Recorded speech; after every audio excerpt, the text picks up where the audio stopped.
Hey, what's up, everybody? I'm just making this video partially to put a little accountability on myself to get me to actually start doing the content that I've been meaning to do, but usually when it comes down to filming myself talking or demonstrating, I usually get a little insecure and I just don't do it. But I feel like I have a lot to offer and a lot to say, and it's about time that I start putting out more content. So, with things the way they are currently, I don't need to explain to you what's going on. I'll be in a position to where I can be at the gym with nobody there, and I can have the music off, and I can actually start filming some instructional videos, how to do a lot of the different accessories that I put a lot of my people who I'm training through. I don't want to say clients. I'm not a doctor. The people I help train, I have a bunch of different odd accessories that over the years I've found have been very beneficial for squat, bench, and deadlift. And I'm not always there at the same times they are to make sure they're doing them right, or I see them doing them wrong, and it's just easier to explain in person. So I'm going to take these next couple weeks to do a lot more filming while I'm in at the gym. And also, I have had some people ask me to post more about how I'm trying to work through my back injury problems.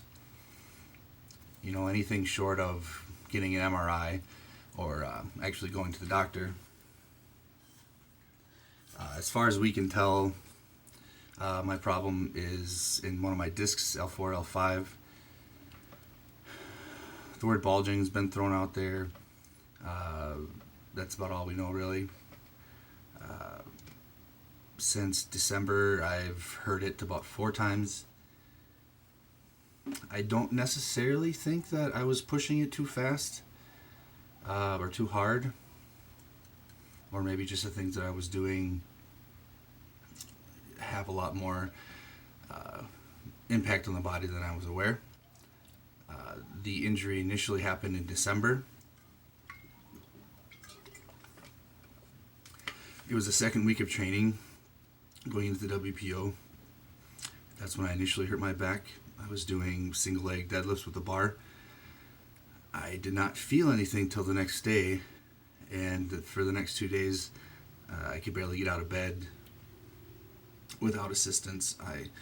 Putting on my socks and my shoes was ridiculously hard and difficult and pathetic. And I know what you're saying. Could you reach your feet before? Yes, I could. I'm actually pretty flexible for being as fat as I am.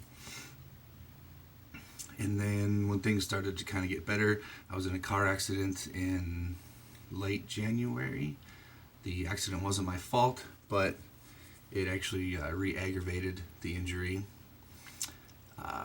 I saw the car coming and I braced myself and pushed on the brake as hard as I could with one foot. So when I impacted the guy at about 40 miles an hour, my leg was, locked out on the brake, and it jarred whatever was hurt in my lower back.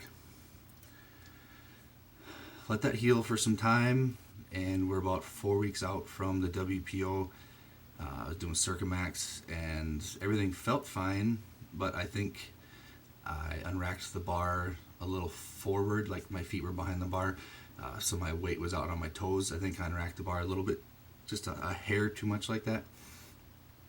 And with the crazy amount of accommodating resistance you have with Circumax, that impact on my lower back, that was just enough to send it out again. And I spent the next couple days again not being able to barely get out of bed or put my stuff on, or I think one of those days I even called in from work because sitting, standing, I couldn't do anything without massive pressure and pain in my lower back. 5 weeks after that, when I'm back home from after the WPO, which I had to pull out of, I thought I could start doing box jumps, focusing on that because that's something that Shane has in my program that helps build explosive power. I thought I should be able to do box jumps. I was wrong. Apparently there's a lot of impact when you leave the ground on your lower back or your spine in general, because on one of my jumps, there's a loud pop in my lower back, and then just immediate disc pain. So after re-aggravating it 4 times, I am kind of in the position where I need to actually get serious and start listening to, my chiropractor Chris at Venture. He thinks that I can start training as long as I feel ready, but I have to follow some guidelines.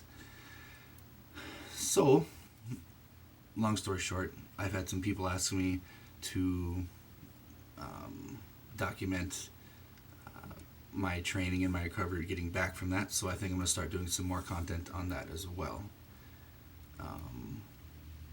One of the things that he's been stressing is I need to learn how to brace a different way. I brace by pushing my stomach out into my belt as hard as I can. He's suggesting that I need to bring my stomach in and brace.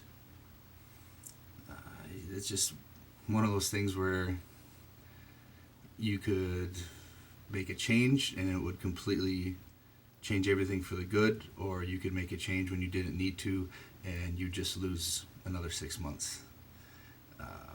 I'm not saying he doesn't know what he's talking about. I just have to figure out, is that one of those things where, is it the right thing to do to change it, or am I going to lose 6 months again trying to change it, realizing it doesn't help or makes it worse, and then I have to rebuild again. So I'm not quite sure what I'm going to do yet. The guy's smart, he knows what he's talking about, he's a chiropractor. It kind of goes against everything I've been brought up to believe about bracing and powerlifting, which is pushing your belly out into your belt as hard as you can. So I guess we'll find out.